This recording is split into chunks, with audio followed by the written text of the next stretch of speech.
Hello everyone, welcome back to focus only study YouTube channel. I hope आप सभी ने chromosomes वाले chapter को देखा होगा, उसके वीडियो को समझा होगा और उस पर क्वेश्चंस प्रैक्टिस करा होगा। ठीक है, तो चलिए अब हम लोग देख लेते हैं क्लास 12th एनसीईआरटी का molecular basis of inheritance chapter number 5। ठीक है, इसका भी चूँकि ये टेक्निकल चैप्टर है इसलिए सबसे पहले हम थ्योरी देखेंगे, इसको समझेंगे। ठीक है, उसके बाद हम लोग इसके PYQs और क्वेश्चंस करने वाले हैं। ठीक है, क्लियर है? तो रेडी? तो ध्यान से बहुत ही अटेंटिवली सुनना, नहीं तो बहुत ही कन्फ्यूजन हो जाएगा माइंड में। क्लियर है? तो चलिए शुरू करते हैं। तो ये हमारा चैप्टर है मॉलिक्यूलर बेसिस ऑफ इनहेरिटेंस। ठीक है, ठीक है। अब देखो, एक और बात हम कहना चाहते हैं। बहुत सारे स्टूडेंट्स पूछते हैं मैम आप किस किताब से पढ़ाते हैं। तो देखो, ऐसा तो नहीं है कि हम चांद से किताब उतार के लाए हैं। ठीक है, क्या ऐसा है? नहीं ना, दूसरे किसी ग्रह से तो नहीं उठा के लाए हैं ना बुक। ठीक है, हम जिस बुक से क्वेश्चन प्रैक्टिस कराते हैं वो है टॉपिक वाइज। ठीक है, टॉपिक वाइज हमारा बायोलॉजी का चैप्टर रहता है। ठीक है, जिसमें कि PYQs प्रेजेंट हैं और कुछ क्वेश्चंस दे रखा है सॉल्व करने के लिए। ठीक है, तो पहले हम क्या करते हैं, थ्योरी पढ़ाते हैं आपको NCERT से। ज़रूरत पड़ता है तो कुछ रेफरेंस बुक्स का हेल्प लेते हैं। ठीक है, रेफरेंस बुक्स तो ढेर सारे पड़े हैं मार्केट में। क्लियर है? और उसके बाद जो है हम जो है टॉपिक वाइज जो है क्वेश्चंस को, जिसमें कि PYQ को हम प्रायोरिटी दे के जो है उसको क्वेश्चंस प्रैक्टिस करवाते हैं। क्लियर है? तो इतना हैवॉक क्रिएट करने का कोई ज़रूरत नहीं है। आप कोई भी किताब उठा सकते हो, एक बार टॉपिक समझ लिए ना बायोलॉजी में, उसके बाद जो है आप दुनिया का किसी भी किताब से जो है क्वेश्चन आ जाए उसको बना सकते हो। ठीक है, तो उसको जो है आप प्रैक्टिस करो, समझो। मेन बात है कोई भी टेक्निकल सब्जेक्ट को समझना ज़रूरी होता है। उसके बाद आप किसी भी किताब से क्वेश्चन प्रैक्टिस करो, ऑफलाइन से, ऑनलाइन से। ठीक है, इतने सारे सोर्सेज तो भरे पड़े हैं। आज के ज़माना का यही तो प्रॉब्लम है, सोर्सेज इतना ज़्यादा भरे पड़े हैं कि स्टूडेंट्स उसको फ़िल्टर आउट नहीं कर पा रहे हैं कि उसके लिए क्या सही है क्या गलत। ठीक है, कोई वीडियो बना देगा कि ये किताब पढ़ लो, ये किताब पढ़ लो। अरे कितना स्टूडेंट किताब पढ़ेगा भाई? स्टूडेंट का भी तो एक कैपेसिटी है। और क्या ऐसा है कि केवल आपको बायो पढ़ने से सिलेक्शन हो जाएगा? नहीं ना, आपको इसके लिए ट्री 4 के लिए जो है कॉमन पेपर भी पढ़ना है 40 मार्क्स का। ठीक है, थोड़ा बहुत क्वालिफाइंग मार्क्स के लिए हिंदी इंग्लिश भी देखना है। ठीक है, क्लियर है ना?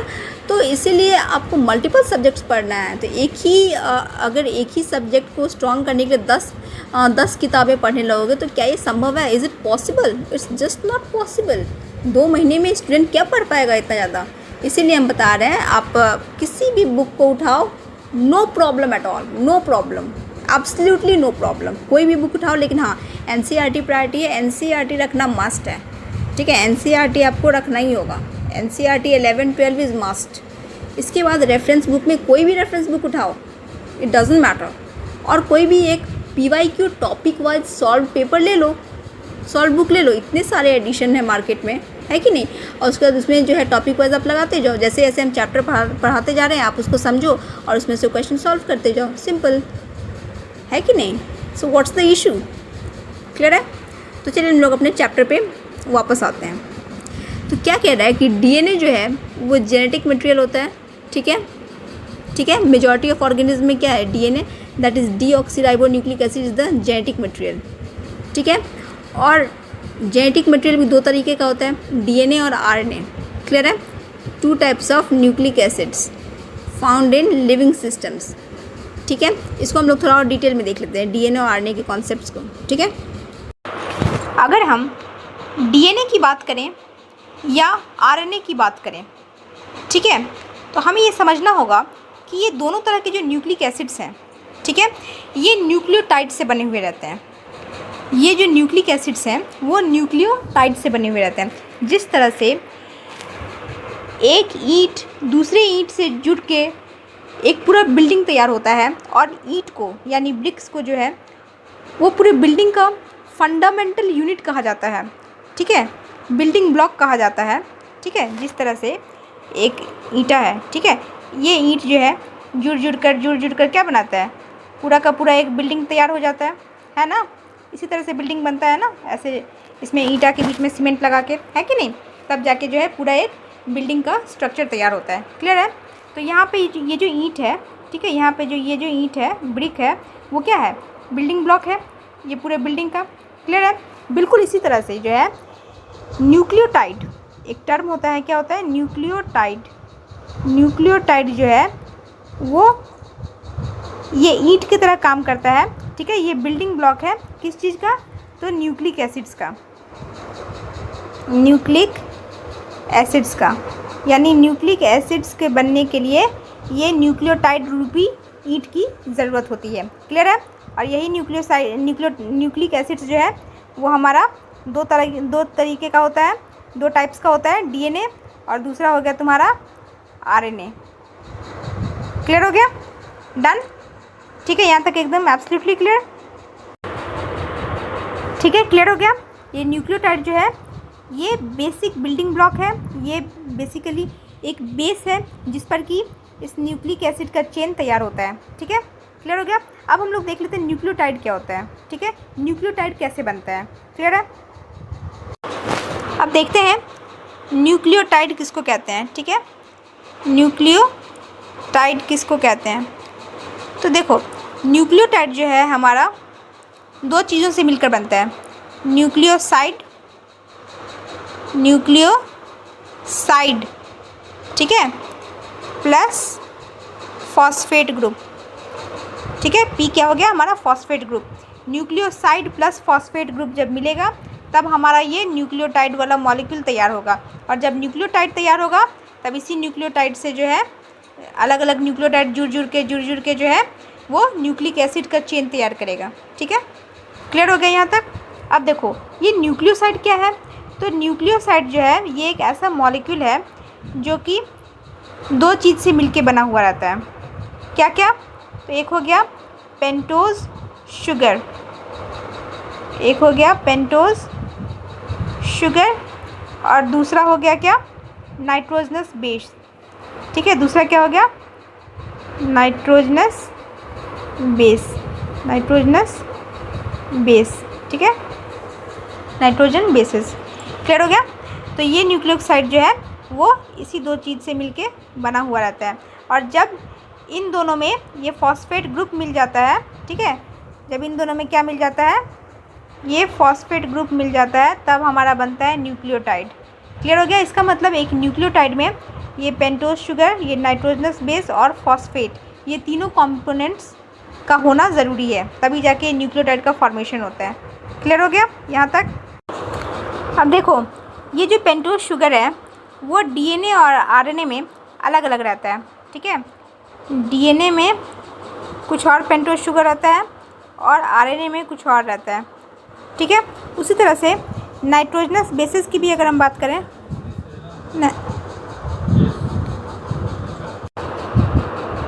उसी तरह नाइट्रोजनस बेसिस जो है वो भी डीएनए और आरएनए में अलग अलग होते हैं।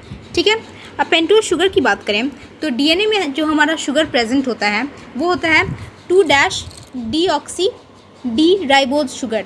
ठीक है, डीएनए में कौन सा प्रेजेंट होता है? शुगर। तो इसका नाम है माफ़ कीजिए, ठीक है, 2-डीऑक्सी डी राइबोज शुगर प्रेजेंट होता है डीएनए में। वहीं आरएनए की बात करें तो आरएनए में हमारा प्रेजेंट होता है डी राइबोज शुगर। ठीक है, आरएनए में कौन सा प्रेजेंट होता है हमारा? तो डी राइबोज शुगर। क्लियर है? देखो दोनों नाम सुनने में तो काफ़ी एक जैसे लग रहे होंगे, लेकिन मेन डिफरेंस क्या है दोनों में? डीऑक्सी का। ठीक है, 2-डीऑक्सी का, यानी इस टर्म का डिफरेंस है। ठीक है, वैसे तो ये डी राइबोज शुगर इसमें भी और इसमें भी है, लेकिन ये जो 2-डीऑक्सी है ये केवल डीएनए में है। और इसका मतलब क्या होता है कि 2-डीऑक्सी का मतलब ये हुआ कि अल्कोहल ग्रुप जो है वो सेकंड पोजीशन पे प्रेजेंट नहीं होता है डीएनए में। ठीक है, एब्सेंट होता है। डीऑक्सी कहने का मतलब है कि OH group is absent where? तो एट 2H। ठीक है, एट 2- पोजीशन। क्लियर हो गया? 2-डीऑक्सी का मतलब ही होता है कि यहाँ पे जो है OH ग्रुप जो है, अल्कोहल ग्रुप जो है, ये -OH ग्रुप जो है वो एब्सेंट होता है। ठीक है, ये जो है तुमको एब्सेंट होता है एट 2- पोजीशन। देखो OH ग्रुप एब्सेंट होता है सेकंड पोजीशन पे, इसीलिए इसका नाम है 2-डीऑक्सी डी राइबोज शुगर। क्लियर हो गया? तो डीएनए का ये शुगर प्रेजेंट है और आरएनए में डी राइबोज शुगर प्रेजेंट है। क्लियर है। इसको पेंटोज शुगर इसलिए कहा जाता है क्योंकि इसमें जो इसका स्ट्रक्चर होता है वो होता है 5 मेंबर्ड रिंग स्ट्रक्चर। ठीक है, इस तरह का कुछ इस तरह से पेंटोज स्ट्रक्चर होता है। ठीक है, 5 मेंबर्ड रिंग स्ट्रक्चर होता है, क्लोज्ड रिंग स्ट्रक्चर होता है। क्लियर हो गया।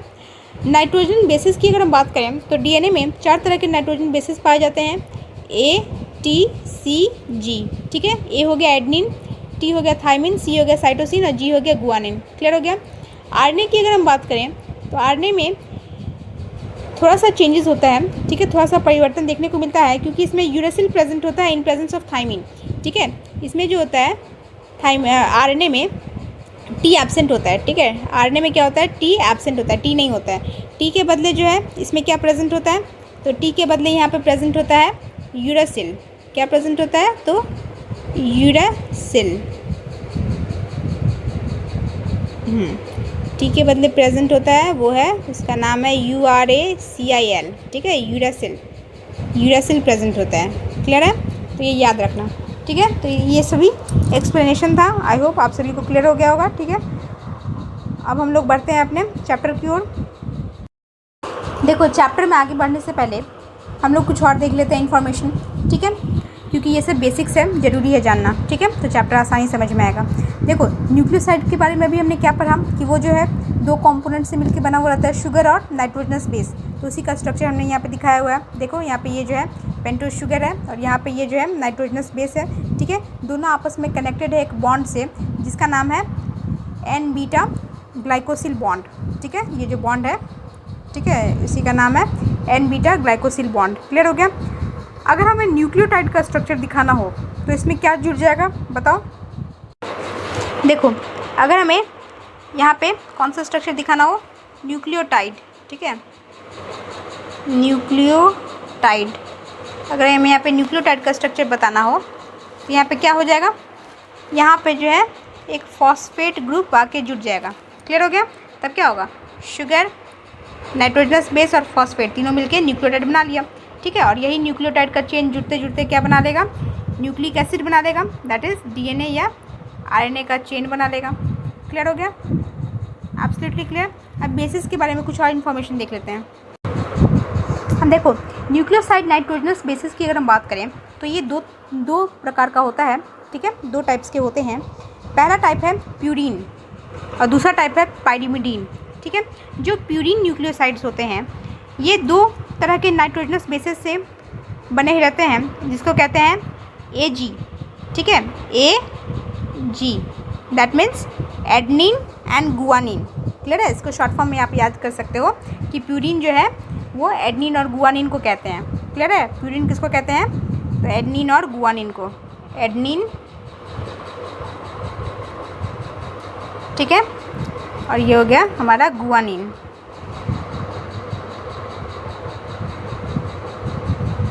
क्लियर है, किसी को कोई दिक्कत नहीं। पाइरिमिडीन की अगर हम बात करें तो पाइरिमिडीन में हमारा आता है CTU।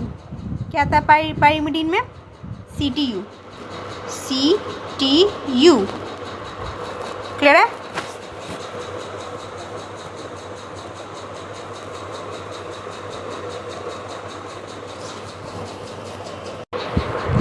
C for cytosine, T for thymine और U फॉर यूरेसिल। ठीक है, ये तो मोस्ट कॉमनली हम लोग याद करने के लिए इसको यूज़ करते हैं इस तरह से। लेकिन कभी कभार क्वेश्चंस को काफ़ी टेढ़ा मेढ़ा घुमा के पूछना होता है एग्जामिनर को, तो वो क्या करता है, वो पूछता है कि बताइए कि डीएनए में कौन से प्यूरिन्स पाए जाते हैं। ठीक है, देखो, अगर डीएनए में पूछे कि कौन से प्यूरिन्स पाए जाते हैं तो क्या आप केवल एडनिन और गुआनिन बताओगे, नहीं। क्यों, क्योंकि उसमें डीऑक्सी लगा रहता है ना, याद है ना।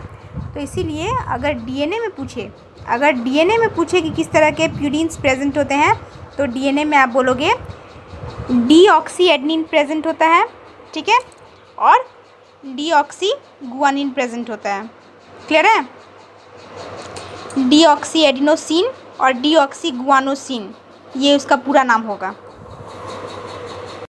ठीक है, तो अगर डीएनए में पूछता है एग्जामिनर कि डीएनए में बताइए किस तरह का प्यूरिन न्यूक्लियोसाइड्स प्रेजेंट है, तो आप लोग क्या जवाब दोगे, डीऑक्सी एडिनोसिन और डीऑक्सी गुआनोसिन। क्लियर हो गया। और आरएनए के पूछे तो, और अगर आरएनए में पूछे तो क्या बोलोगे, आरएनए में अगर पूछे तो हमारा आंसर क्या होगा, वही क्या, AG। क्लियर, यानी एडनिन और गुआनिन। एब्सोल्युटली क्लियर हो गया। पायरिमिडीन पे आते हैं। पायरिमिडीन की अगर हम बात करें, ठीक है, तो इसमें अगर पूछेगा कि डीएनए में किस तरह के पायरिमिडीन न्यूक्लियोसाइड्स प्रेजेंट होते हैं, तो डीएनए में अगर पूछेगा तो क्या बोलेंगे कि डीएनए में जो है वो साइटिडीन, ठीक है, सी है ना, तो डीऑक्सीसाइटिडीन क्या प्रेजेंट है, तो डीऑक्सीसाइटिडीन ये पूरा नाम है, ठीक है। ये लोग आप ये सभी आप लोग नोट कॉपी में नोट कर लो, साइटिडीन, ठीक है, ये प्रेजेंट होता है, ठीक है, डीऑक्सीसाइटिडीन। और दूसरा क्या होगा, तो दूसरा हो जाएगा हमारा डीऑक्सीथाइमिडीन, डीऑक्सीथाइमिडीन, ठीक है, डीऑक्सीथाइमिडीन। क्लियर हो गया, थाइमिडीन, DINE, ठीक है, डन। अब देखो यूरेसिल की अगर हम बात करें तो यूरेसिल तो हमें पता है कि डीएनए में प्रेजेंट होता नहीं है, ये यूरेसिल जो है वो तो केवल आरएनए में प्रेजेंट होता है, ठीक है। तो देखो आरएनए के बारे में हम देखते हैं। आरएनए में बात करें, ठीक है, आरएनए में अगर हम बात करें तो आरएनए में क्या प्रेजेंट होगा, पायरिमिडीन न्यूक्लियोसाइड्स में साइटिडीन और यूरिडीन, ठीक है, क्या प्रेजेंट होगा, साइटिडीन तो रहेगा ही, ठीक है, और टी के जगह यू प्रेजेंट होता है, तो उसी का नाम हो जाता है यूरेसिल से यूरिडीन। क्लियर है, तो ये हमारा आरएनए में प्रेजेंट होगा। क्लियर हो गया, तो ये ध्यान में रखना, ठीक है। ये सब कुछ छोटी छोटी बातें हैं जो कि बहुत इंपॉर्टेंट हो जाता है, ठीक है। अब हम लोग वापस आ जाते हैं अपने चैप्टर पे, ठीक है। क्या कह रहा है कि DNA and RNA, deoxyribonucleic acid and ribonucleic acid are the two types of nucleic acid found in living systems, ठीक है। DNA acts as the genetic material in most of the organism, मतलब ज़्यादातर organisms में जो है DNA ही genetic material होता है। Clear. RNA, though it also acts as a genetic material in some viruses, mostly functions as a messenger। कहने का मतलब है कि डीएनए तो मेजॉरिटी ऑफ द ऑर्गेनिजम्स में जेनेटिक मटेरियल के रूप में काम करता ही है, साथ ही आरएनए भी जेनेटिक मटेरियल के रूप में काम करता है, खासकर कुछ वायरसेस में, ठीक है। लेकिन इसके कुछ और भी एडिशनल फंक्शंस होते हैं, जैसे कि एक तो इसका मैसेंजर रोल है, ठीक है, मैसेंजर आरएनए के रूप में। दूसरा कि ये एडाप्टर के रूप में फंक्शन करता है। इसके कुछ स्ट्रक्चरल रोल भी होते हैं, कुछ कैटालिटिक मॉलिक्यूल के रूप में भी ये जो है फंक्शन करने का काम करता है। क्लियर हो गया। Monomer units are linked to form nucleic acid polymers. कहता है कि छोटे छोटे मोनोमर यूनिट्स जब आपस में जुड़ते हैं तो वो जाके एक लंबा सा चेन बनाते हैं न्यूक्लिक एसिड पॉलीमर का, ठीक है। देखो मोनो का मतलब क्या हो गया, वन, ठीक है, पोली का मतलब हो गया मैनी। इसका मतलब ढेर सारा जब मोनोमर जो है आपस में लिंक्ड होंगे, ठीक है, ढेर सारे जो मोनोमर यूनिट्स जो है आपस में छोटे छोटे यूनिट्स जो है आपस में लिंक्ड होंगे इस तरह से, तब जाके जो है एक लंबा सा चेन बनता है, जिसको क्या कहा जाता है, पॉलीमर। जिसको क्या कहा जाता है, पॉलीमर, ठीक है। ये तो आपने केमिस्ट्री में भी पढ़ा होगा, मोनोमर और पॉलीमर। क्लियर है। उसके बाद क्या कहता है कि दो प्रोसेस होते हैं जो कि बहुत ही महत्वपूर्ण होते हैं। एक होता है ट्रांसक्रिप्शन, ठीक है, और दूसरा होता है ट्रांसलेशन। ट्रांसक्रिप्शन किसको कहते हैं, the process of making RNA from DNA, ठीक है। जब डीएनए से आरएनए का फॉर्मेशन होता है तो उसको ट्रांसक्रिप्शन कहा जाता है, ठीक है। और जो दूसरा प्रोसेस होता है जिसमें कि आरएनए से प्रोटीन का सिंथेसिस होता है उसको कहते हैं ट्रांसलेशन, ठीक है, जिसके दौरान जेनेटिक कोड जो है वो डिटरमाइन करता है sequence of amino acid in proteins, ठीक है। तभी जाके जो है प्रोटीन सिंथेसिस का मतलब प्रोटीन का फॉर्मेशन होता है, ठीक है, प्रोटीन का सिंथेसिस होता है। इसको क्या कहा जाता है, ट्रांसलेशन। इस सभी प्रोसेसेस को हम लोग डिटेल में पढ़ने वाले हैं, ठीक है, इस चैप्टर में। ये तो बस एक इंट्रो था। क्लियर हो गया, आगे देखते हैं। सबसे पहले हम लोग बात कर लें डीएनए का, ठीक है। क्या कहते हैं, DNA is a long polymer of deoxyribonucleotides. अभी तक तो आपने इस लाइन का अच्छे से मतलब समझ लिया होगा, ठीक है, कि डीएनए जो है वो एक लंबा सा पॉलीमर है किसका, तो डीऑक्सीराइबोन्यूक्लियोटाइड्स का। न्यूक्लियोटाइड्स क्या होता है, न्यूक्लियोसाइड्स क्या होता है, इन सभी कॉन्सेप्ट्स हमने पहले ही क्लियर कर दिया है, ठीक है। लेंथ ऑफ डीएनए, अगर हम डीएनए की लंबाई की बात करें, ठीक है, तो वो कैसे नापा जाता है, it is usually defined as number of nucleotides present in it, ठीक है। अगर हम लेंथ ऑफ डीएनए की बात करेंगे तो उसमें जितने नंबर ऑफ न्यूक्लियोटाइड्स प्रेजेंट हैं उसी के आधार पे उसका लंबाई नापा जाता है, ठीक है। और a pair of nucleotide refer to as base pairs, मतलब जैसे कि आप लोग को पता है कि डीएनए का स्ट्रक्चर कुछ इस तरीके का होता है, ठीक है।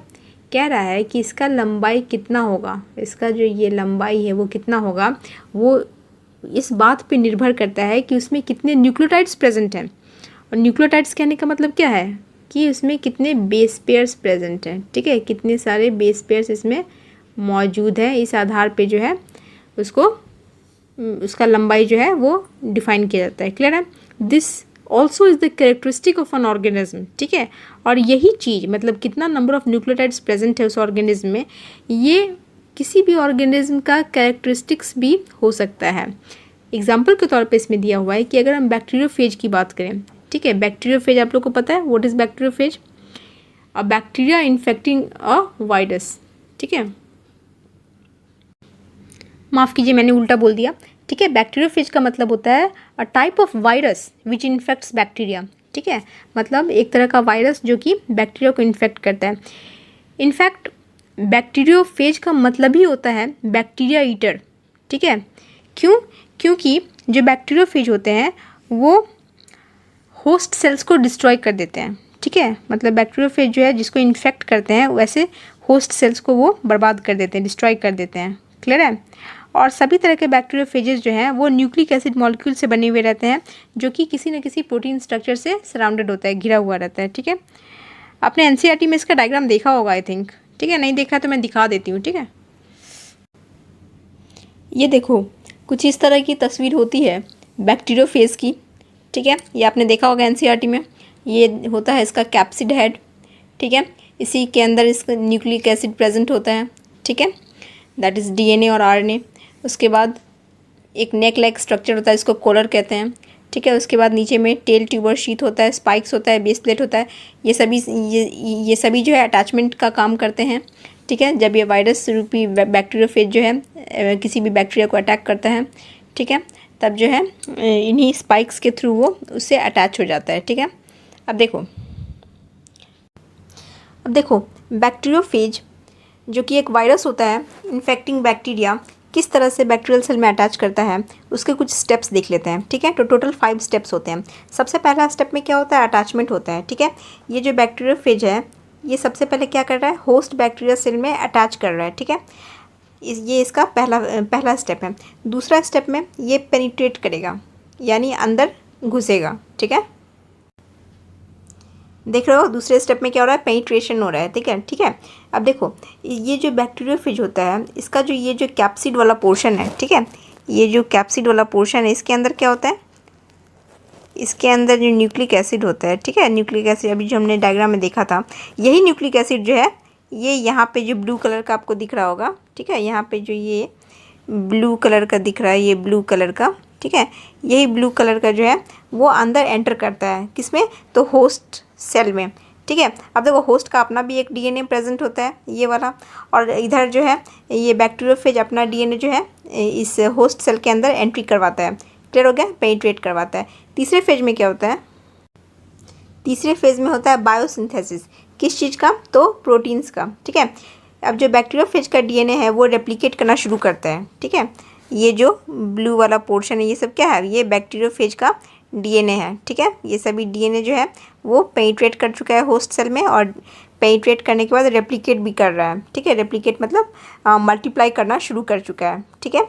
एक डीएनए से जो है वो मल्टीपल डीएनएस का फॉर्मेशन कर रहा है, ठीक है। इससे क्या होगा कि वो अपना संख्या बढ़ा सकेगा। क्लियर है, और बहुत सारे प्रोटीन्स भी बन रहे हैं। क्लियर हो गया, तो इसीलिए इसको कहा जाता है बायोसिंथेसिस फेज। अब आते हैं नेक्स्ट फेज पे। नेक्स्ट फेज है, चौथा फेज है मैच्योरेशन फेज।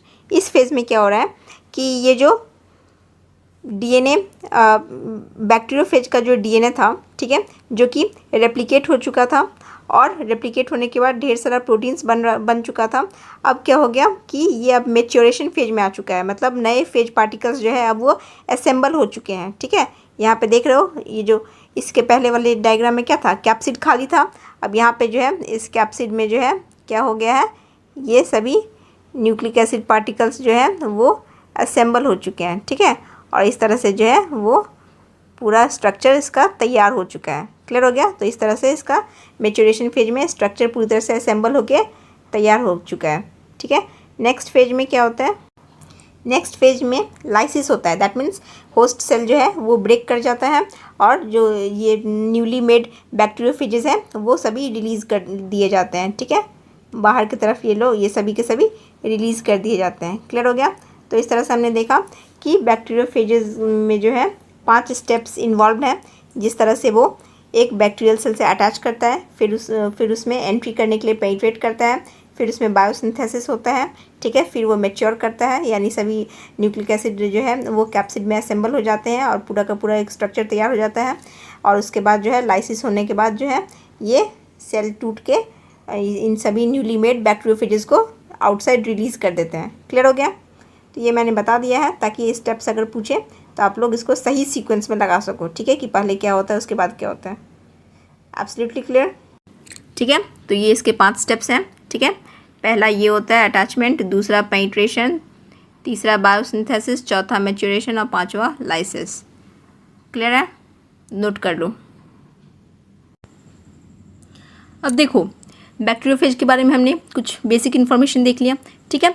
यहाँ क्या कह रहा है कि बैक्टीरियोफेज में जो है certain number of nucleotides present होते हैं और ये वेरी करता है अलग अलग बैक्टीरियोफेजेस में।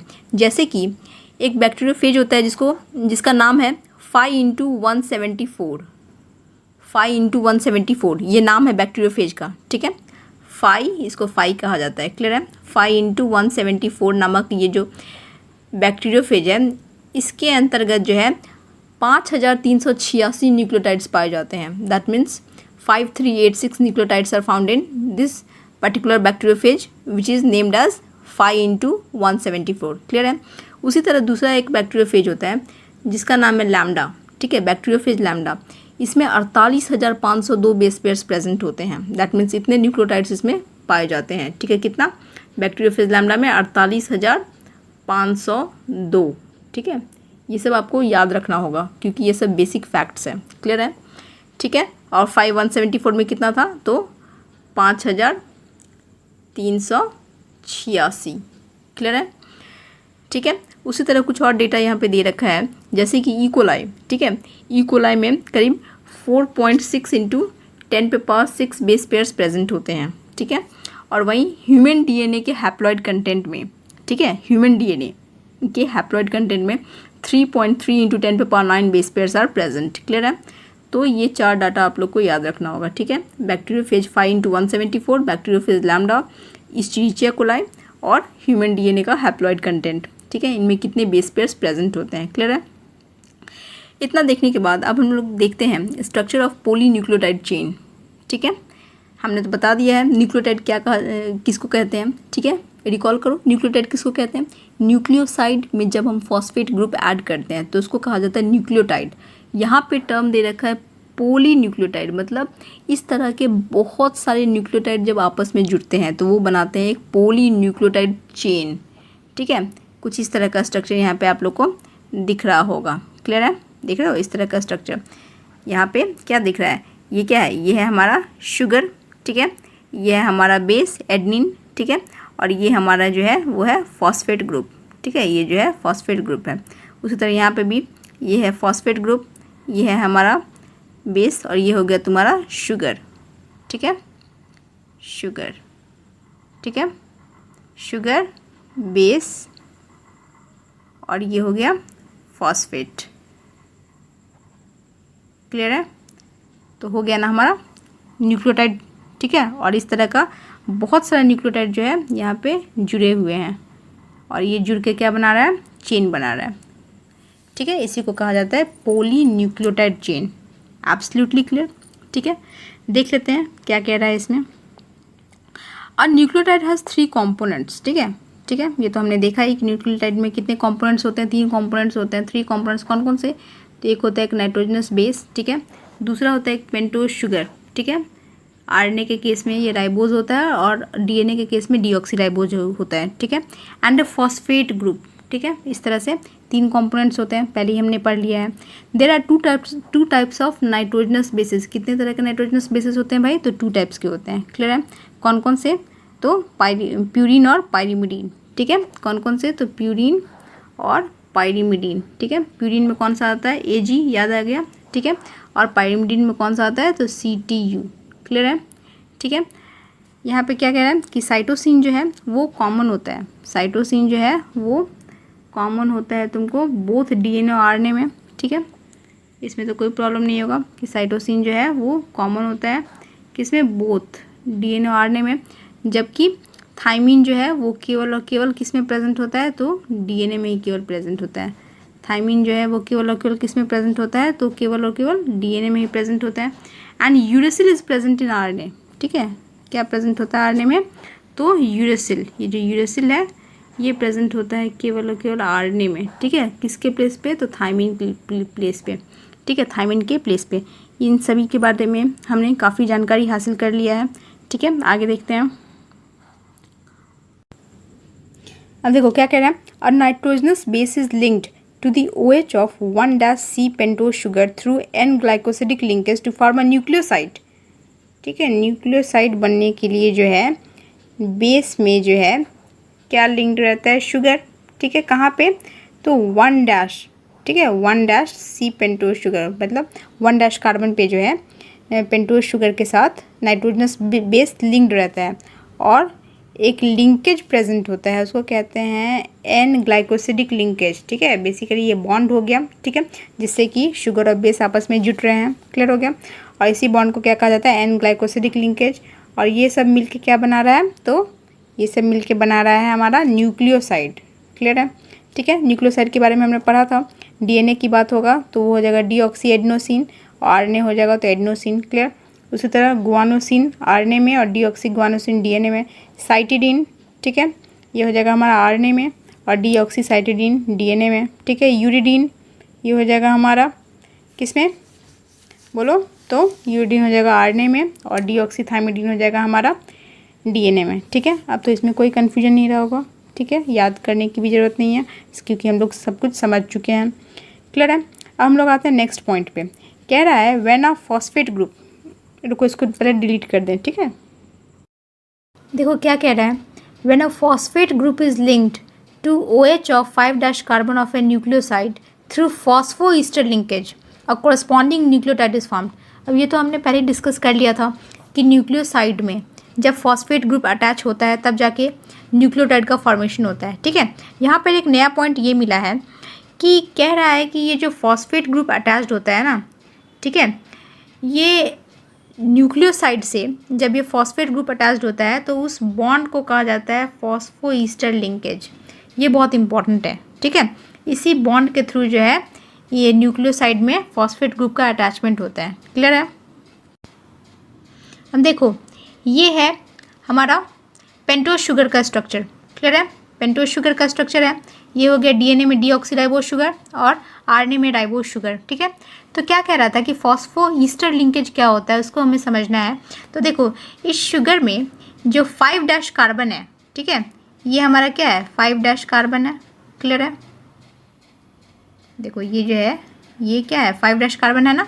तो इस 5- कार्बन के OH के साथ, ठीक है, वही कह रहा था ना स्टेटमेंट कि इस OH के साथ जब हमारा फॉस्फेट ग्रुप अटैच हो जाएगा, इस OH के साथ जो है 5- कार्बन के OH के साथ जब ये फॉस्फेट ग्रुप अटैच हो जाएगा तो ये जो बॉन्ड बनेगा इसी बॉन्ड को कहते हैं क्या?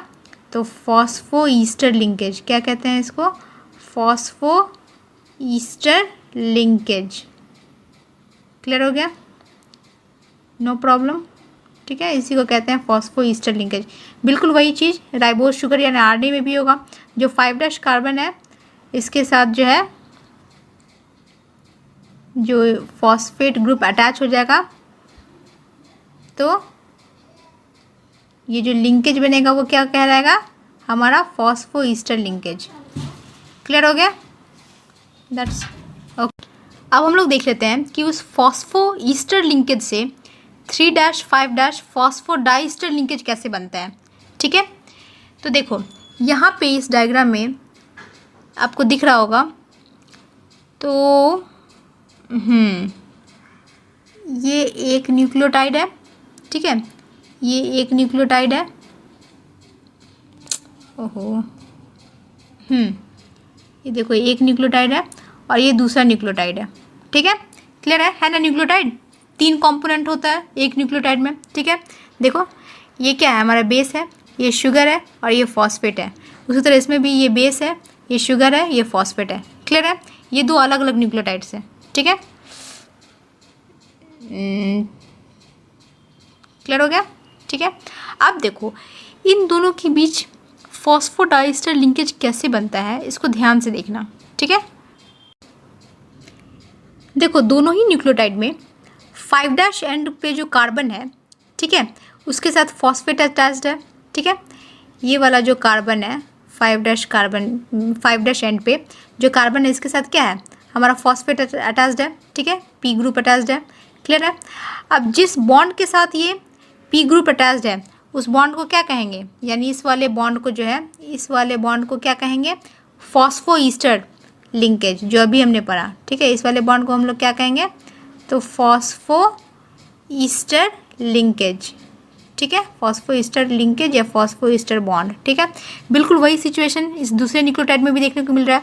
ये जो 5' कार्बन है इस पे और इसके साथ जो फॉस्फेट अटैच्ड है, इस वाले बॉन्ड को हम लोग क्या कहेंगे, तो फॉस्फोईस्टर linkage.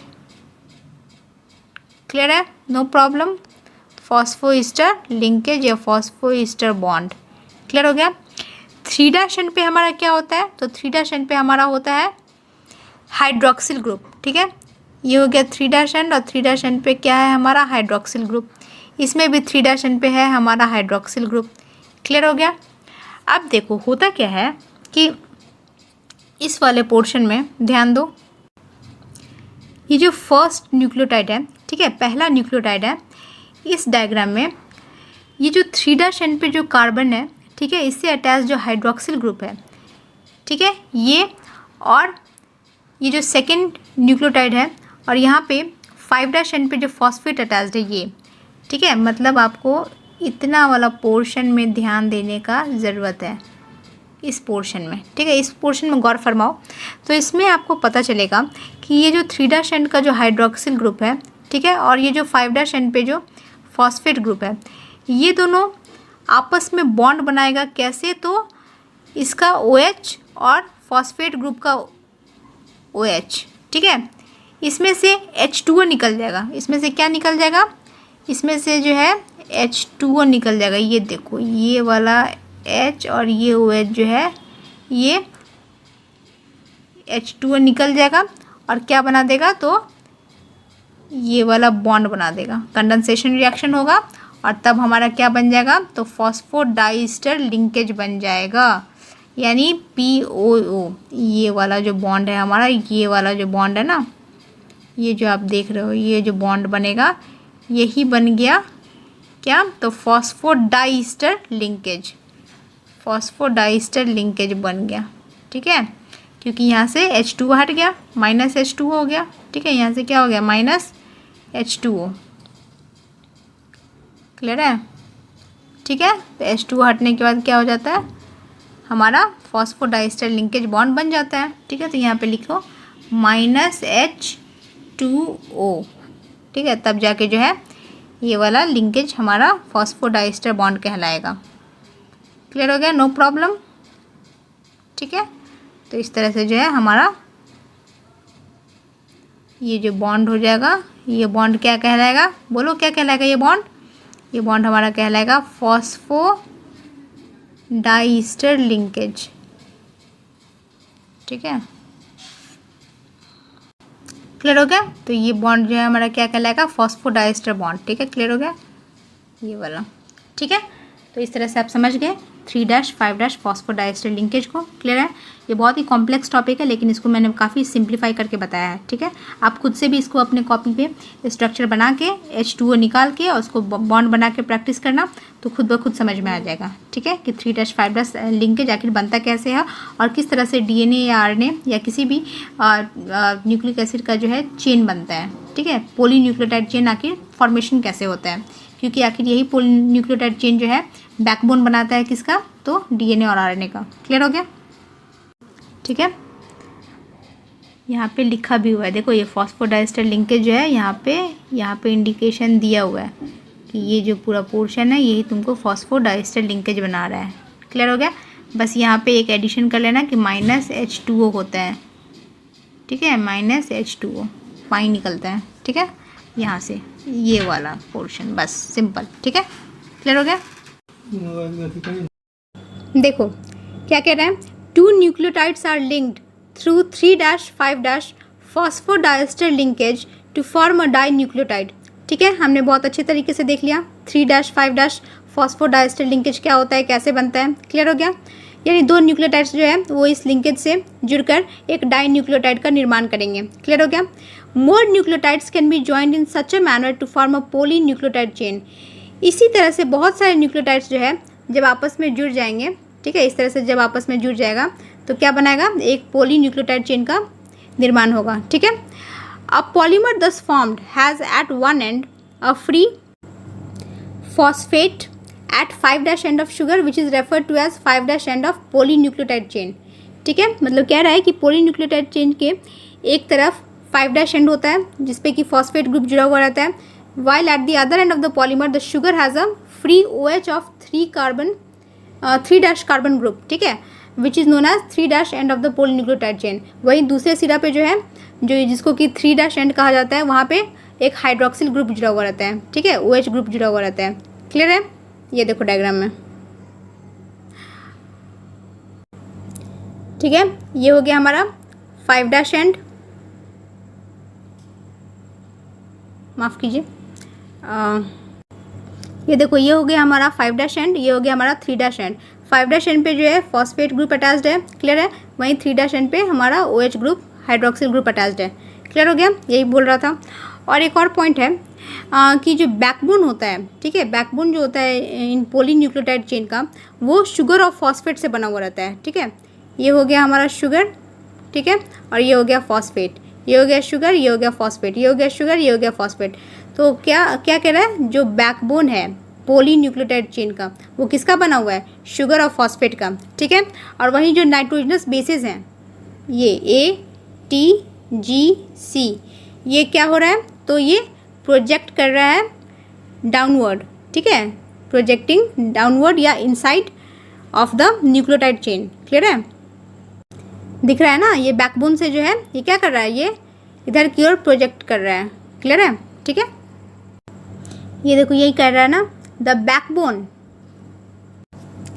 backbone of a polynucleotide chain is formed due to sugar and phosphates। Clear है?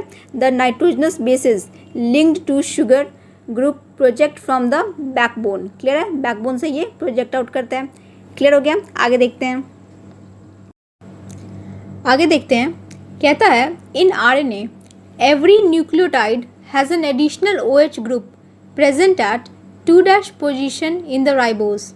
ठीक है, हमने जब राइबोस शुगर का स्ट्रक्चर बताया था तो आपने ये नोट किया होगा कि उसमें जो 2' कार्बन होता है उस पर OH ग्रुप प्रेजेंट था। ठीक है, और यही 2' OH ग्रुप, मतलब 2' कार्बन पे जो OH ग्रुप प्रेजेंट होता है, ये चूँकि DNA में एब्सेंट होता है इसीलिए उसे क्या कहा जाता है, डीऑक्सीराइबोस शुगर। क्लियर है? ठीक है, ये हमने पहले डिस्कस कर लिया था, राइबोस शुगर का स्ट्रक्चर भी देख लिया था। ठीक है, क्लियर हो गया? तो ये OH ग्रुप जो है वो कहाँ प्रेजेंट होता है, तो 2' पोजिशन पे, कहाँ पे, तो RNA में। ठीक है, also in RNA the uracil is found at the place of thymine. ठीक है, हमने नाइट्रोजनस बेसिस में बताया था कि RNA में क्या होता है, थाइमिन एब्सेंट होता है, उसके जगह पे यूरेसिल नामक केमिकल प्रेजेंट होता है। ठीक है, अब ये जो यूरेसिल है इसका जो ये है क्या कहते हैं, ये चूँकि थाइमिन का सब्स्टिट्यूट है। ठीक है, इसीलिए थाइमिन का एक अल्टरनेटिव नाम है 5-मिथाइल यूरेसिल। क्लियर हो गया? ध्यान से सुनो, सबसे पहला पॉइंट कि RNA में थाइमिन एब्सेंट होता है, दूसरा पॉइंट कि आरएनए में थाइमिन की जगह यूरेसिल प्रेजेंट होता है।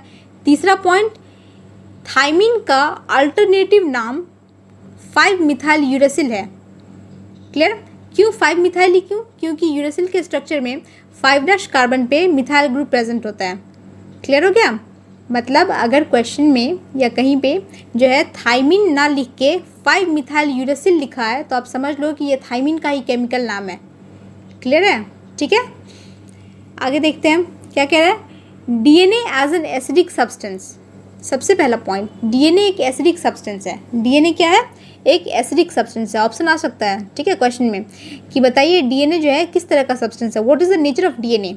Acidic, alkaline, neutral, none of them, more than one. ठीक है, तो क्या लगाओगे?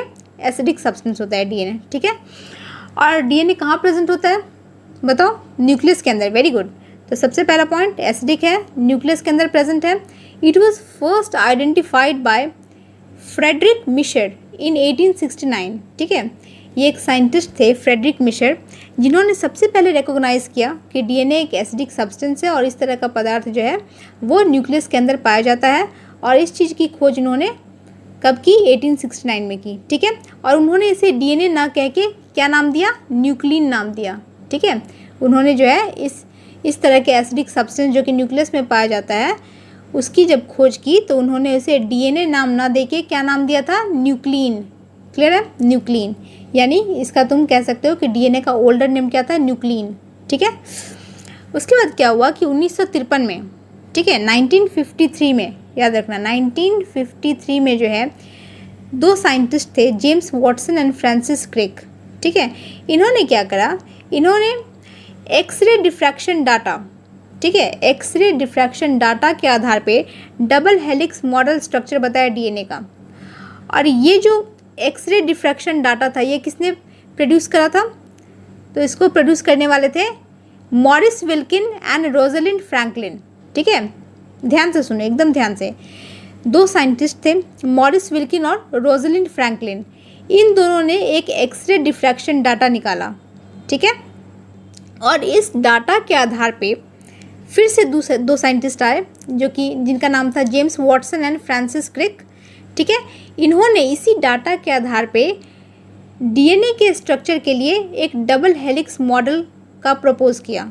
ठीक है, मॉडल दिया। क्लियर है? इस तरह का जो आपने स्ट्रक्चर देखा होगा डीएनए का, इसी को क्या कहते हैं? Double helix, double helical structure कहते हैं डीएनए का। ठीक है, this is the double helix model which was proposed by whom? James Watson and Francis Crick. ठीक है, तो ये नाम याद रखना बहुत ज़रूरी है, James Watson and Francis Crick. ठीक है, ये विल्किन और फ्रैंकलिन के बारे में नहीं पूछता है। ठीक है, मतलब ऐसा कोई बहुत रेयरली ऐसा होता है कि कभी इनका नाम पूछ ले। जनरली क्या पूछता है कि who propose the double helical structure of DNA. तो आप ऑप्शन क्या लगाओगे? Watson and Crick. ठीक है, James Watson and Francis Crick इनका फुल नेम था। ठीक है, और अगर पूछे कि किसके डाटा के आधार पे, किसने वो एक्सरे डिफ्रैक्शन डाटा दिया था जिसके आधार पे इन्होंने ये स्ट्रक्चर प्रपोज करा, तब आप लगाओगे Morris Wilkin and Rosalind Franklin. ठीक है, क्लियर हो गया? डन। आगे देखते हैं। अब ये जो इनका स्ट्रक्चर था, ठीक है, ये जो इनका स्ट्रक्चर था double helical model structure, clear है? तो ये जो स्ट्रक्चर था वो 2 चीज़ पे आधारित था। पहला हॉलमार्क था base pairing between the 2 strands of polynucleotide chain. ठीक है, पहला हॉलमार्क क्या था? बेस पेयरिंग, मतलब इसके अंदर में जो है इस तरह से बेसेस प्रेजेंट होते हैं। ठीक है, और इन बेसेस का आपस में क्या होता है? पेयरिंग होता है। ठीक है, इन नाइट्रोजनस बेसेस का जो है क्या होता है? आपस में पेयरिंग होता है। किस तरह से पेयरिंग होगा? तो देखो, A double bond T, C triple bond G, मतलब एडनिन जो है वो थाइमिन के साथ डबल बॉन्ड का पेयरिंग बनाएगा, वहीं साइटोसिन और गुआनिन जो है वो आपस में ट्रिपल बॉन्ड की पेयरिंग बनाएंगे। तो इस तरह का बेस पेयरिंग देखने को मिलता है between the 2 strands of this polynucleotide chain. Clear हो गया? ठीक है, ये तो इसका पहला बेसिस था। ठीक है, पहला आधार था। और ये जो बेस पेयरिंग है, यहाँ पे क्या कह रहा है? ये जो बेस पेयरिंग है it confers a unique property, ये जो है एक तरह का यूनिक कैरेक्टरिस्टिक प्रॉपर्टी है। किस चीज़ का? तो पॉलीन्यूक्लियोटाइड चेन का। ठीक है, they are said to be complementary to each other. ठीक है। ये जो दोनों स्ट्रैंड्स होते हैं, ये जो दोनों स्ट्रैंड्स हैं, ठीक है, डीएनए का, ये आपस में एक दूसरे के कॉम्प्लीमेंट्री होते हैं, मतलब एक दूसरे के पूरक होते हैं। पूरक कहने का मतलब क्या, मतलब एक अकेला स्ट्रैंड सस्टेन नहीं कर सकता, उसको जो है सस्टेन करने के लिए दोनों स्ट्रैंड की आवश्यकता होती है, ठीक है। देखो इसका क्लैरिफाई आगे दिया हुआ है। Therefore, if the sequence of bases in one strand is known, then the sequence in other strand can be predicted। मतलब कह रहा है कि अगर एक डीएनए, मतलब एक डीएनए स्ट्रैंड पे जो सीक्वेंसेस इस तरह से नाइट्रोजनस बेसिस का सीक्वेंसेस दिया हुआ रहता है, अगर ये हमें पता है, ठीक है, तब जो दूसरे स्ट्रैंड पे जो सीक्वेंसेस मौजूद होंगे, इसको हम आराम से पता कर सकते हैं, इसको हम प्रिडिक्ट कर सकते हैं, ठीक है। क्लियर हो गया। ऑल्सो, इसके अलावा सिर्फ इतना ही नहीं, ठीक है, इसके अलावा क्या कह रहा है, ये देखो, if each strand from a DNA, let us call it as parental DNA, acts as a template for synthesis of a new strand, the two double-stranded DNA, let us call them as daughter DNA, thus produced would be identical to the parental DNA molecule। ठीक है, क्या कह रहा है, देखो ध्यान से देखो, ये जो इस तरह का स्ट्रक्चर है, ठीक है, क्लियर है, ये दोनों स्ट्रैंड हो गया, ठीक है। अब मान लो ये पेरेंटल डीएनए है, ठीक है, ये क्या है, ये मान लो हमारा, ये हो गया हमारा ये पेरेंटल डीएनए, ठीक है, पेरेंटल डीएनए, ये पेरेंटल डीएनए की हम बात कर रहे हैं, ठीक है। अब ये पेरेंटल डीएनए के बारे में क्या कह रहा है कि इसका जो प्रत्येक स्ट्रैंड है, ठीक है, इसका जो प्रत्येक स्ट्रैंड है वो मान लो एक टेम्पलेट के रूप में काम करता है for the synthesis of new strand. इसका जो ये स्ट्रैंड है, मान लो ये इस तरह से, ठीक है, टेम्पलेट के रूप में काम करता है। ये देखो कुछ इस तरह का डायग्राम हमें देखने को मिलेगा जब एक पेरेंटल डीएनए जो है वो एक टेम्पलेट के रूप में काम करेगा for the synthesis of new strand, जिसमें कि हम लोग देख रहे हैं कि ये जो ब्लू वाला स्ट्रैंड है वो पेरेंट का स्ट्रैंड है और ये जो पिंक वाला स्ट्रैंड है वो न्यू स्ट्रैंड है, ठीक है। और इस तरह से दो डॉटर डीएनए का निर्माण हो जाएगा। क्लियर हो गया। तो इस तरह से डॉटर डीएनए का निर्माण हो जाएगा और इस तरह का जो रेप्लिकेशन होता है डीएनए का, इसको कहा जाता है सेमी कंजर्वेटिव डीएनए रेप्लिकेशन। ठीक है, ये हम लोग को आगे पढ़ना है इसलिए मैं यहाँ पे डिटेल नहीं बता रही हूँ, लेकिन ये टर्म याद रखना। इस तरह का जो रेप्लिकेशन होता है उसे क्या कहा जाता है, सेमी कंजर्वेटिव डीएनए रेप्लिकेशन। ठीक है, और इसमें डीएनए पॉलीमरेज एंजाइम का बहुत बड़ा रोल होता है। क्लियर है, क्लियर हो गया। ठीक है, तो इस तरह से जो क्या बन रहा है, आइडेंटिकल बन रहा है। ठीक है, ये जो डॉटर डीएनए बनेगा वो क्या बनेगा, आइडेंटिकल बनेगा to the parental DNA molecule. Clear है। ठीक है, अब हम लोग देख लेते हैं salient features of double helical structure of DNA. ठीक है, क्लियर हो गया। देखो सेलेंट फीचर्स की अगर हम बात करें तो सबसे पहला फीचर हमारा होता है कि ये जो डबल हेलिकल स्ट्रक्चर होता है डीएनए का, वो दो पोली न्यूक्लियोटाइड चेन से बना हुआ रहता है। ठीक है, ये हमने देखा हुआ है। वेयर द बैकबोन इज, जहाँ पे उसका बैकबोन जो है शुगर और फॉस्फेट से बना हुआ रहता है। ठीक है, और बेसिस जो है वो इनसाइड यानी अंदर की तरफ प्रोजेक्ट करते हैं। क्लियर हो गया। तो ये तो हमने देखा ही हुआ है, कुछ इस तरह का स्ट्रक्चर होता है। ठीक है, बेसिस अंदर की तरफ जो है प्रोजेक्ट करते हैं। क्लियर हो गया इस तरह से। ठीक है, हमने पहले भी दिखाया था, बताया था। क्लियर हो गया इस तरह से। ठीक है, कॉम्प्लीमेंट्री बेस पेयरिंग होता है और ये जो इसका बैकबोन है वो शुगर और फॉस्फेट से बना हुआ रहता है। क्लियर हो गया। दूसरा पॉइंट कहता है to chains have anti parallel polarity. ठीक है, ये जो दोनों चेन्स हैं उसके पास एंटी पैरेलल पोलैरिटी होता है। It means if one chain has the polarity of 5' to 3', other has 3' to 5'। ठीक है, कह रहा है कि अगर एक का पोलैरिटी 5' to 3' है, ठीक है, इस तरह से है 5' to 3' है, तो दूसरे का क्या होगा 3' to 5'। क्लियर है, कुछ इस तरह से एंटी पोलैरिटी देखने को मिलता है। ठीक है, ऑपोजिट होता है। ठीक है, दोनों स्ट्रैंड का जो है क्या होता है, दोनों चेन का एंटी पोलैरिटी होता है। ठीक है, एंटी पैरेलल पोलैरिटी होता है। ठीक है, एक होता है 5' to 3', दूसरा होता है 3' to 5'। ठीक है, तीसरा पॉइंट कहता है the bases in two strands are paired through hydrogen bonds. ठीक है, ये जो बेसिस, ये जो पेयरिंग हो रहा है बेसिस का, वो हाइड्रोजन बॉन्ड्स के थ्रू पेयरिंग होता है। ठीक है, फॉर्मिंग बेस पेयर्स, यानी एडनिन जो है वो 2 हाइड्रोजन बॉन्ड बनाएगा थाइमिन के साथ। क्लियर है, एडनिन जो है वो 2 बॉन्ड बनाएगा थाइमिन के साथ। वहीं गुआनिन जो है वो साइटोसिन के साथ 3 बॉन्ड बनाएगा। गुआनिन जो है वो साइटोसिन के साथ 3 बॉन्ड बनाएगा। क्लियर है? तो कुछ इस तरह का हमें सिचुएशन देखने को मिलता है। क्लियर हो गया? ए और टी के बीच में डबल हाइड्रोजन बॉन्ड और सी और जी के बीच में ट्रिपल हाइड्रोजन बॉन्ड। क्लियर है?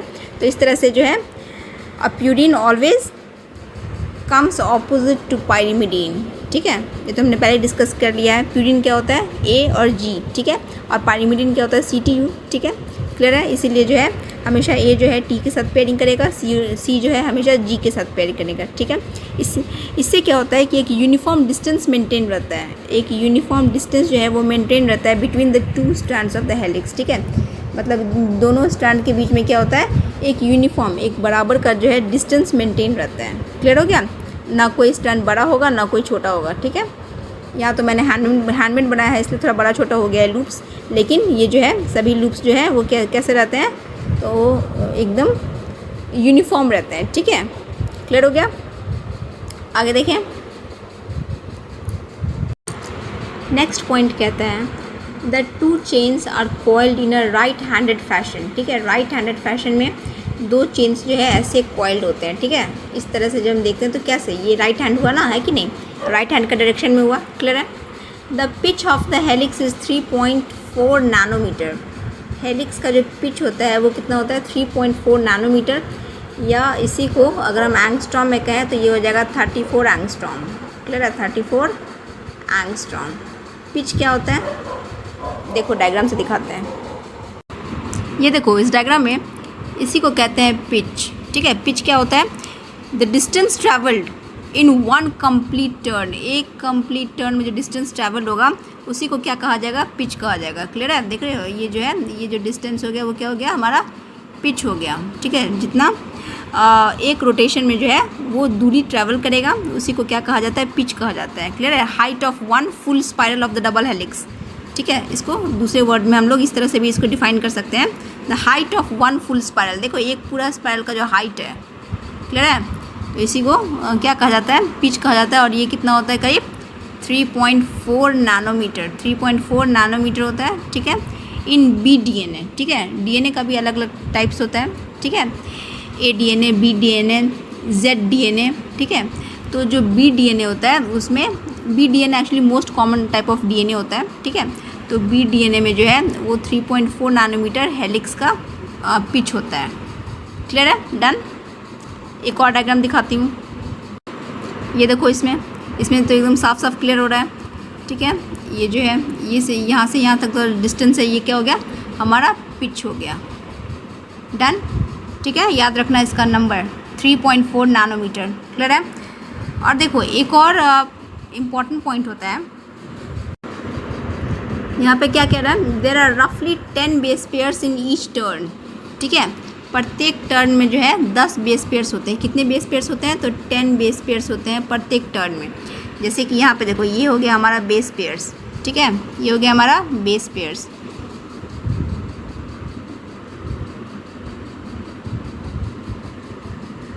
क्लियर है? दिख रहा है?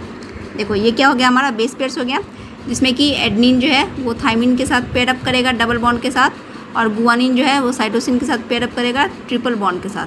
क्लियर है? तो वही कह रहा है कि जो प्रत्येक टर्न है ना, ये जो प्रत्येक इस तरह से टर्न ले रहा है, इस प्रत्येक टर्न में कितने बेस पेयर्स मौजूद होंगे? तो 10 बेस पेयर्स प्रेजेंट होंगे। क्लियर है? डाटा याद रखना, वेरी इंपॉर्टेंट। आगे बढ़ते हैं। और कैलकुलेशन करने पे जो डिस्टेंस आता है बिटवीन द बेस पेयर वो होता है हमारा 0.34 नैनोमीटर। 0.34 नैनोमीटर। ठीक है, 2 बेस पेयर के बीच में जो डिस्टेंस होगा, जो दूरी होगा 2 बेस पेयर के बीच में, वो कितना होगा? तो 0.34 नैनोमीटर। 1 नैनोमीटर कितना होता है बताओ? 1 nanometre equals to 10⁻⁹ metre. Clear है? तो अगर कन्वर्जन करने के लिए है मीटर में तो आप लोग आराम से इसको कन्वर्ट कर सकते हो। और 1 एंगस्ट्रॉम इक्वल्स टू कितना होता है? 10⁻⁻10 मीटर। क्लियर हो गया? याद रखना। और इधर 1 टर्न में कितने बेस पेयर्स थे? 10 base pairs. Very good, 10 base pairs इसमें एक टर्न में। क्लियर है? डन। ये सब छोटा छोटा इंपॉर्टेंट डाटा है जो कि याद रखना। ठीक है, डायरेक्ट क्वेश्चन पूछा जा सकता है और इसमें जो है कोई ट्रिक भी काम नहीं करेगा अगर डाटा एग्जैक्ट याद नहीं रहेगा तो। क्लियर है? नेक्स्ट पॉइंट कहता है the plane of one base pair stacks over the other in double helix. ठीक है, ये जो डबल हेलिक्स रहता है, ठीक है, इस डबल हेलिक्स वाले स्ट्रक्चर में क्या होता है, एक बेस पेयर का जो प्लेन होता है वो दूसरे के ऊपर स्टैक रहता है, मतलब एक तरह से अरेंज्ड रहता है। ठीक है, इस तरह से। ठीक है, और इसी अरेंजमेंट के कारण जो है ये हाइड्रोजन बॉन्ड्स हमें दिख रहा है इन बेस पेयर्स के बीच में। ठीक है, इसी के कारण क्या होता है, इसमें स्टेबिलिटी आ जाता है। हेलिकल स्ट्रक्चर जो है वो हमेशा स्टेबल रहता है। ठीक है, तो स्टेबिलिटी कौन प्रोवाइड कर रहा है, तो एक तो इसका प्लेन अरेंजमेंट और दूसरा हाइड्रोजन बॉन्ड। क्लियर हो गया। नेक्स्ट पॉइंट है, अब देखो, अब हमें एक यहाँ पे पढ़ना है सेंट्रल डोग्मा। सेंट्रल डोग्मा होता क्या है, ये मैंने पहले भी आपको पढ़ाया हुआ है। ठीक है, चर्चा किया हुआ है मैंने इसके बारे में, लेकिन देखो इसमें चूँकि दिया हुआ है तो सिस्टमेटिक ढंग से एक बार फिर से हम लोग इसको रिवाइज़ कर लेते हैं। क्या कह रहा है कि फ्रांसिस क्रिक, ठीक है, फ्रांसिस क्रिक नाम के कौन थे, एक साइंटिस्ट थे। फ्रांसिस क्रिक नाम के एक साइंटिस्ट हुआ करते थे जिन्होंने ये सेंट्रल डोग्मा का कॉन्सेप्ट प्रपोज किया। ठीक है, मॉलिक्यूलर बायोलॉजी में, जिसका मतलब होता है कि जेनेटिक इन्फॉर्मेशन का जो फ्लो है ना वो DNA to RNA and RNA to protein होता है। ठीक है, कुछ इस तरीके से ये DNA से क्या हो रहा है, mRNA में जा रहा है, mRNA से प्रोटीन में जा रहा है, क्या, जेनेटिक इन्फॉर्मेशन। Very good. देखो इसमें में 3 प्रोसेसेस इन्वॉल्व होते हैं। पहला है रेप्लिकेशन, जिसमें कि DNA जो है वो DNA बना रहा है। ठीक है, DNA replicates itself and this process is called replication. Clear है। दूसरा है ट्रांसक्रिप्शन प्रोसेस। ट्रांसक्रिप्शन में क्या हो रहा है, DNA से क्या बन रहा है, हमारा mRNA बन रहा है, DNA से mRNA बन रहा है, और इस प्रोसेस को क्या कहते हैं, ट्रांसक्रिप्शन। क्लियर है। नेक्स्ट है हमारा कौन सा प्रोसेस, तो ट्रांसलेशन प्रोसेस। ट्रांसलेशन प्रोसेस में क्या होता है, mRNA से प्रोटीन बनता है। क्लियर हो गया। mRNA से क्या बनता है, तो प्रोटीन बनता है। ठीक है, तो याद रखो इस तरह से जो है ये जो फ्लो ऑफ जेनेटिक इन्फॉर्मेशन होता है इसको क्या कहा जाता है, सेंट्रल डोग्मा। और इसको दिया किसने था, तो फ्रांसिस क्रिक ने। ठीक है, replication process, transcription process, translation process. Clear हो गया। कभी कभार क्या होता है कि कुछ वायरसेस में flow of information reverse direction में हो जाता है, that means from RNA to DNA, इस तरीके से। ठीक है, और इस तरीके को क्या कहते हैं, रिवर्स ट्रांसक्रिप्शन। चूँकि ये उल्टा डायरेक्शन में हो रहा है ना, तो इसलिए इसको क्या कहेंगे, रिवर्स ट्रांसक्रिप्शन। ठीक है, तो ये कुछ वायरसेस में देखने को मिलता है, रिवर्स ट्रांसक्रिप्शन। क्लियर हो गया। तो यहाँ तक हम लोग का अभी रहेगा। ठीक है, नेक्स्ट वीडियो में जो है इससे आगे हम लोग करने वाले हैं DNA रेप्लिकेशन एंड ऑल। ठीक है, पैकेजिंग कैसे होता है DNA का, ऑल दोज थिंग्स हम लोग करेंगे। ठीक है, और इस तरह से आप लोग जो है इसको रिवीजन करो, समझो, क्योंकि टॉपिक टेक्निकल है, समझने वाला है। ठीक है, मुझे पता है कि NCERT बुक सबके पास होता है। ठीक है, लेकिन आप लोग कितना समझ के पढ़ते हो, है कि नहीं, क्योंकि कॉन्सेप्ट को समझना हो तब जाके क्वेश्चन सॉल्व करना इंपॉर्टेंट होता है। रटाफिकेशन is not going to help you. Is that clear. So thoroughly understand the concepts and then try to solve the questions. ठीक है, तो मिलते हैं नेक्स्ट वीडियो में। अच्छा लगे तो लाइक, शेयर एंड सब्सक्राइब करें। Thank you so much.